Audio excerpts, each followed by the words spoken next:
Hello there friends, welcome back to another episode of Generation Tech. My name is Alan. I recently stumbled across a conspiracy on the internet about Andor, which I actually think is quite brilliant. Not only does this conspiracy fit the themes of the story really well, it actually adds a little bit more flavor to the characters in the story as well. So in the second season of Andor, director Krennic appears for the first time, and he's holding this secretive meeting in his private Alpine retreat with a very select group of individuals from the Imperial Army, Navy, ISB, and other government agencies. The vibe is very Hitler's Eagle Nest. The discussion is very onesie conference with a few big tobacco company ad execs sprinkled in for good measure. The goal of this shadowy group is to create conditions where the galaxy would accept the displacement of the Gore from their homeworld of Gorman. The idea is to engineer some kind of crisis and use that as an excuse to invade the planet and occupy it. The real purpose of this operation is a type of mineral that could be found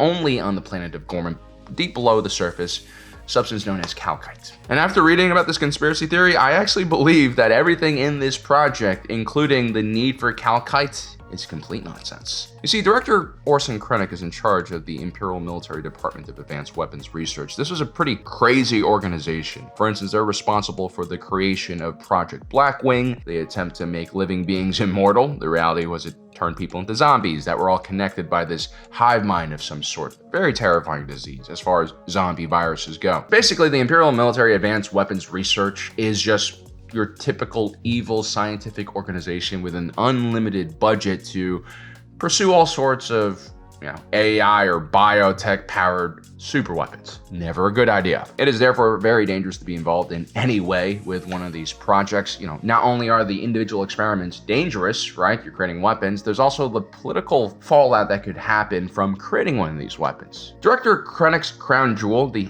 Energy Initiative, otherwise known as Project Stardust, aka the Death Star, was so terrifying that even this very carefully selected group of people in this room don't really understand what it is exactly. I met with the Emperor yesterday. He suggested I remind you that the Energy Initiative remains the centerpiece of his agenda. Access to stable, unlimited power will transform the galactic economy and solidify imperial authority. More like transform your face with gamma radiation. So Project Stardust is being played off as a clean energy initiative, right? This is some kind of program that will develop free, unlimited energy that will alleviate poverty everywhere. Sounds great. Might even justify destroying an entire planet of people. The real problem here is the Death Star program was so freaking crazy that Palpatine wasn't even comfortable with sharing knowledge about this program with his most trusted inner circle. He wanted to really keep this information on the DL. This actually reminds me of how Scientology works. Like Scientology, you have these ranks, and then you pay money to go to the next rank. And if you go high enough, you actually are told, why we are here on Earth, why people, have to suffer so much through their lives. There are a lot of obviously well-meaning individuals who are really desperate for answers about life. And Scientology, well, their answer is at the very end, and it's a horrible answer. The answer is something crazy, we have all of these alien souls in our bodies, and they were killed in an intergalactic war millions of years ago by a despotic alien ruler who had an army of starships that looked like DC-8s, which were a common commuter airplane when L. Ron Hubbard, created his whole Scientology saga. And so, the reveal of Scientology is so freaking crazy that they have to keep it hidden because otherwise it's embarrassing. It's probably going to cause people to leave in large numbers. That's essentially what Project Stardust was. It was so crazy that I think not even the most hardened individuals in the Empire could support such a program until Palpatine actually had it built and demonstrated how powerful this thing can be. And so for now, Palpatine really is trying to bide his time. He's trying to wait for the right moment to reveal this crazy secret. And so this entire project is full of individuals who only really understand a very small piece of the puzzle. Everything is compartmentalized so that no one can really figure out what exactly is going on. Even Moff Wilhoff Tarkin, who eventually takes over the Death Star, does not really know about what's being discussed in the confines of this room, the Gorman Project, and that is because he doesn't need to know about this. And to make matters even more interesting, director Orson has created this working group with all of the subordinates and personnel from various branches of the Imperial government, and none of their supervisors know either. All senior commanders will be notified by the Emperor at the time of his choosing. For instance, we have Admiral Daystar representing the Imperial Navy. His boss, Chief of the Imperial Navy, Conan Moti, wouldn't really find out about the Death Star until he was on it. We also have Supervisor Dedra Miro and Major Leo Partagas representing the Imperial Security Bureau. Their own boss, Colonel Wolf Yularen, also really doesn't know about what's happening here. Now, the interesting thing is, by making everything so secretive and compartmentalized, that means only Orson Krennic really understands the entire picture. That makes him incredibly valuable, but it also makes him incredibly responsible for anything that goes wrong. That's a very stressful position. I also think he's probably overworked and not completely able to depend on his aides to help him handle all of the individual projects he's balancing to get this thing to work. I've always said I believe that Director Orson Krennic is a very impressive individual. He is your ideal project manager. He's an evil, horrible person, but if your goal is to build something massive, he's kind of your guy. But here's the problem. He's probably taking on too many responsibilities. He's missing things. He's probably not able to double check what this whole Kalkite situation is, because remember, Orson Krennic is a smart individual. He has probably a broad range of technical knowledge about every aspect of what he's doing. Kind of like an Elon Musk, maybe, right? But the thing is, he's not a very technical guy. He is not a crystallographer. He's not focused on specific parts of the weapon system. Like, he doesn't really know what the tolerances of this reactor dish is. He doesn't know how much Kalkite is needed or what the properties are necessarily. And that's where he's going to get exploited. I do have to mention, there's also all of this stress that Orson Krennic is feeling because the Death Star is massive and it has tons of advanced technology in it. And so there are all of these like breadcrumbs you're unable to hide leading to the Death Star that rebels can easily find. So again, Orson Krennic has a lot of things going on, and hiding where an entire sector's Durasteel production went is going to be hard. He has to manipulate a lot of records to make all of those resources that went to the Death Star somehow disappear. This is also, by the way, why Palpatine destroyed the free market, because the free market has a mind of its own.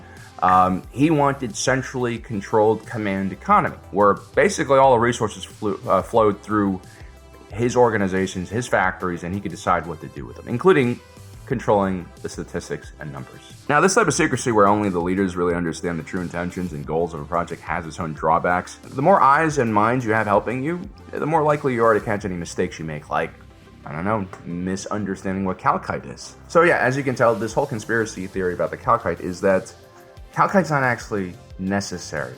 Someone told Krennic to get Kalkite from Gorman as a delaying tactic. One of the trickiest parts of Director Orson Krennic's job was figuring out how to make the main super laser module work. Without it, we just had a battle station that made an easy target for enemy fleets. The idea here was to use kyber crystals, the key component inside of lightsabers, and one of the only known materials in the galaxy that can actually amplify energy that is blasted into it. These crystals are semi-sentient and have a presence in the Force. This might be one of the reasons why they have such qualities. As such, unlocking the secrets of the kyber crystal is basically the holy grail of all crystallographers. This is what they all want to do. It's kind of like how fusion technology here on Earth is seen as this like future technology that will make all of our lives better. Now, as a young man, Director Krennic was quite gifted. He ended up earning a place in the Galactic Republic's Futures program on Brental. This is a Republic program designed to find gifted individuals, pair them up with other gifted individuals where they can network, and give them resources to do research so that one day they could help the galaxy with their minds. Now, Krennic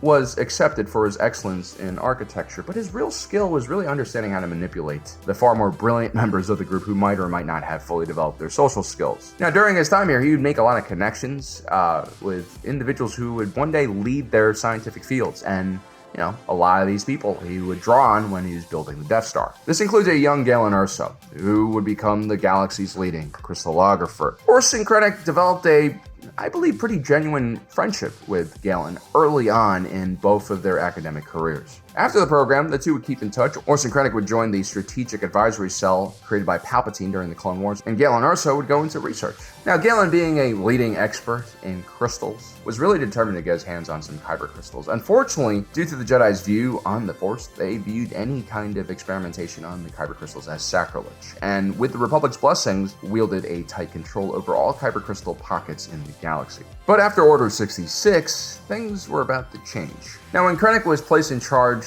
of the Death Star program, he and Masamita had a meeting about how they could potentially build this super laser that is going to be at the center of this battle station. Galen Erso naturally was the first person that came up in Krennic's mind. And at the time, Galen was working on a research project on a world that was occupied by Separatist forces. He was essentially a hostage. This gave director Orson Krennic the opportunity to sweep in as the hero, rescue Galen and his family. Now, despite all of this, Galen was still hesitant to work with Krennic because he was a pacifist and he understood to a certain degree that Krennic was now in weapons development. And so Krennic had to kind of shift the narrative, something that he was really good at. Took a close look at Galen Erso, what was happening in his life, and he tried to find levers. Krennic would try to convince Galen Erso that he was actually working on an energy initiative. And of course, he also dangled the chance to play an experiment with kyber crystals, something that, Galen Erso couldn't really refuse. Especially because Krennic had also quelled some rumors that Galen Erso had aided the Separatists when he was captured. As you can see, Krennic did a great job at putting Galen Erso in a position where he really couldn't say no to him, and against his own better judgment, Galen starts experimenting with the kyber crystals, and very soon, he becomes obsessed with his work. This could be some side effect of the kyber's force connections. Now, Galen really struggled with his research. On one hand, he really loved what he was doing. This is what he dreamed of for the longest time. But at the same time, he's smart enough to understand that all of the technology, all the breakthroughs he's making with the kyber crystal can also be utilized not just for energy programs, but for a weapons program. I think there was definitely a part of him who knew and was guilty about what he was doing while he was still working on the program. Now, eventually, Galen Erso figures out and finds proof that they are building a Death Star, and that's when he starts kind of engineering that flaw into the vent in the Death Star. Now, the Kalkite Conspiracy states that, the vent wasn't the only attempt by Galen Erso to sabotage Krennic. The idea here is Galen Erso somehow understood that only the planet of Gorman has this Kalkite material. And then he makes up another story that Kalkite was the only material that has the right qualities for the super laser reactor lens, which is something he'd probably be in charge of because that is a crucial part of the super laser assembly. Remember, this was also a prototype weapon utilizing a kyber crystal that people had very limited experience with. Again, no one really knew what the specs were for the reactor dish. No one knew what the heat tolerances were. This is something that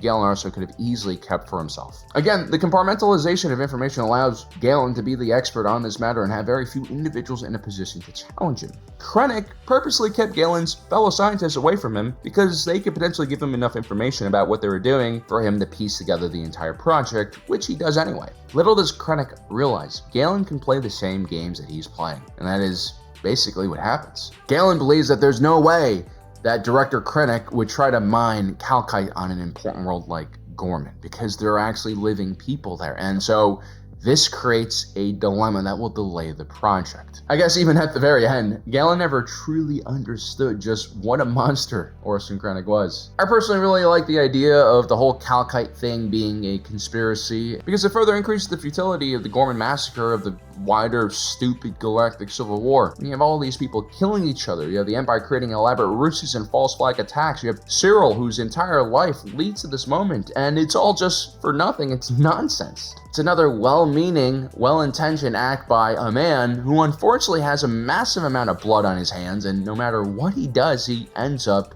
hurting more people. That is the curse of Galen Erso, who, by the way, has a lot of similarities to Robert Oppenheimer.